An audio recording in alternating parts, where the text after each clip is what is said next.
ہے کلام الہی میں شمس الضحیٰ، تیرے چہرہ نور افزا کی قسم، قسم شب تار میں راز یہ تھا کہ حبیب کی زلف دوتا کی قسم، وہ خدا نے ہے مرتبہ تجھ کو دیا، نہ کسی کو ملے نہ کسی کو ملا، کہ کلام مجید نے کھائی شہا، تیرے شہر و کلام و بقا کی قسم۔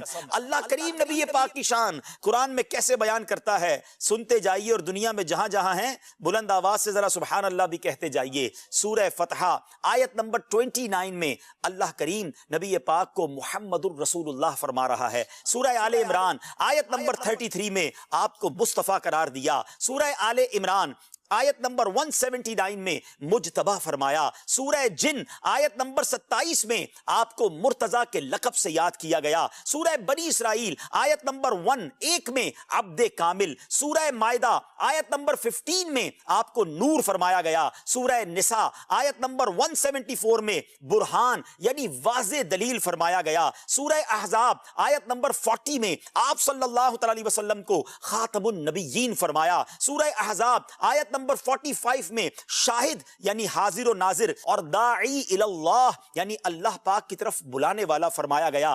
سورہ یاسین آیت نمبر 1 میں آپ کو یاسین، سورہ طٰہٰ آیت نمبر 1 میں آپ کو طٰہٰ، سورہ بقرہ آیت نمبر 119 میں آپ کو بشیر یعنی خوشخبری دینے والا، اور نذیر یعنی ڈر سنانے والا فرمایا گیا۔ سورہ مزمل آیت نمبر 1 میں آپ علیہ الصلوۃ والسلام کو مزمل، سورہ مدثر آیت نمبر 1 میں آپ کو مدثر فرمایا گیا۔ سورہ آل عمران آیت نمبر 164 میں اللہ پاک نے آپ کو مومنوں پر اپنا احسان قرار دیا۔ سورہ انبیاء آیت نمبر 160 میں آپ علیہ الصلوۃ والسلام کو تمام عالمین کے لیے رحمت قرار دیا۔ سورہ قلم آیت نمبر 4 میں آپ کو صاحب خلق عظیم فرمایا۔ تو سورہ بنی اسرائیل آیت نمبر 1 میں آپ کو صاحب معراج فرمایا گیا۔ سورہ بقرہ آیت نمبر 33 میں دعائے ابراہیمی، تو سورہ صف آیت نمبر 6 میں بشارت عیسیٰ فرمایا گیا۔ سورہ کوثر آیت نمبر 1 میں صاحب کوثر، تو سورہ بنی اسرائیل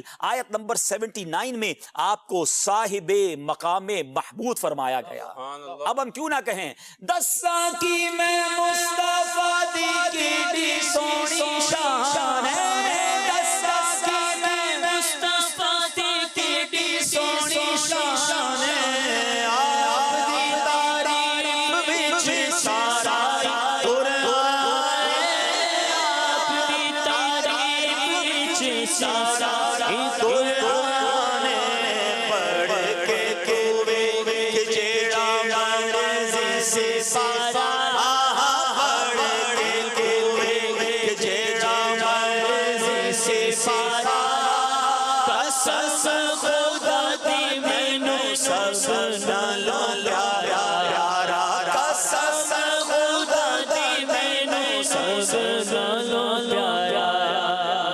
لکھتے ہیں نا، کیا خوبصورت بات لکھتے ہیں، آقا کی ثنا خوانی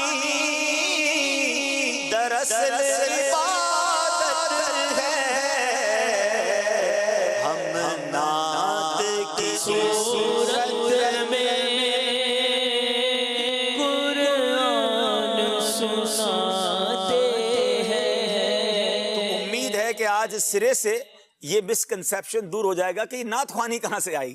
ارے نعت خوانی تو قرآن کا طریقہ ہے، نبی پاک کی شان جا بجا قرآن بیان کر رہا ہے۔ عشق کی نظر ہونی چاہیے، تو قرآن تو جا بجا حبیب پاک علیہ الصلوۃ والسلام کی شان بیان کر رہا۔ مجھے حضرت سعد بن ابی وقاص رضی اللہ عنہ سے بہت محبت ہے، اور اس کی وجہ بتاؤں گا آج میں آپ کو۔ ویسے تو ہر صحابی سے محبت ہے، لیکن ان کی جو اوصاف میں نے پڑھے، اور خاص طور پہ جو نبی پاک علیہ الصلوۃ والسلام نے ان کے بارے میں ایک جملہ ارشاد فرمایا۔ دیکھیں ہر صحابی ہے نا، پیارے آقا علیہ الصلوۃ والسلام سے جب بات کرتے تھے صحابہ کا یہ سٹائل تھا، فدا کا امی و ابی یا رسول اللہ، یا رسول اللہ ہمارے ماں باپ ہم پر آپ پر قربان، ہمارے ماں باپ۔ اور یہ بھی ایک عاجزی کا، ایک انکساری کا، ایک نبی پاک سے محبت کا اظہار تھا۔ مگر کمال یہ ہے کہ حضرت سعد بن ابی وقاص ایک غزوے کے موقع پر تیر چلا رہے تھے، اور نبی پاک انہیں تیر پکڑاتے اور فرماتے سعد تیر چلاؤ، میرے ماں باپ تجھ پر۔ اللہ! اب جس صحابی کے بارے میں نبی پاک یہ فرما دیں، اللہ اکبر. اب ان کی قسمت پر ہماری جانیں قربان. یعنی کیا ہستی ہیں کہ سرور کائنات فرما رہے ہیں, جن پہ ساری کائنات فدا ہے. اور یقیناً یہ اپنے غلام کی عزت افزائی کے لیے ہی ہے, ان کی حوصلہ افزائی ہے. لیکن کمال کے الفاظ ہے نا کہ اے ساتھ تیر چلاؤ میرے ماں باپ تجھ پر قربان.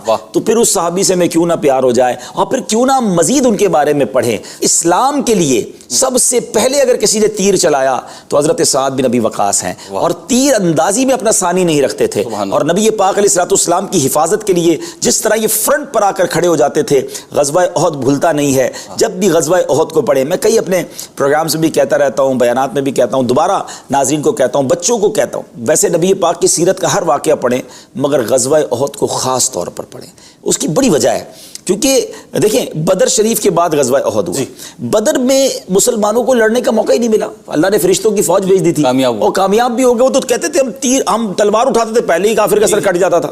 لیکن جو احد کے میدان میں قربانیاں ہوئی نا, اور جس طرح ایک ایسا وقت آیا تھا, دیکھیں مصیبت کے وقت وفادار پہچانا جاتا ہے.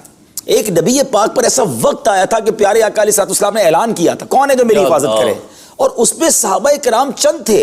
لیکن نبی پاک کو جس طرح گھیر لیا انہوں نے, حضرت ابو قتادہ وثار بنا لیا, ہم پر تیر برسے تو برسیں, آقا پر جو ہے. اور یہی حضرت سعد بن ابی وقاص سے پیار ہونے کی وجہ پتہ کیا ہے, یہ نبی پاک سے عرض کرے حضور آپ نیچے ہو جائیں کہیں آپ کو کوئی تیر نہ لگ جائے. پیارے آقا علیہ الصلوۃ والسلام اوپر اٹھ کے دیکھتے تھے کہ کیا ہو رہا ہے. سعد بن ابی وقاص عرض کرتے حضور آپ تھوڑا نیچے ہو جائیں کہیں آپ کو کوئی تیر نہ لگ جائے. یعنی اپنا چہرہ آگے, اپنا جسم آگے, اور پیچھے سے نبی پاک تیر پکڑاتے اور فرماتے ساتھ تیر چلاؤ تم پر میرے ماں باپ قربان. اور یہ حقیقی مصداق تھے اس بات کے کہ یا رسول اللہ ہم آپ کے قدموں کی خاک پر قربان ہو جائیں. سب اور کر کے دکھایا.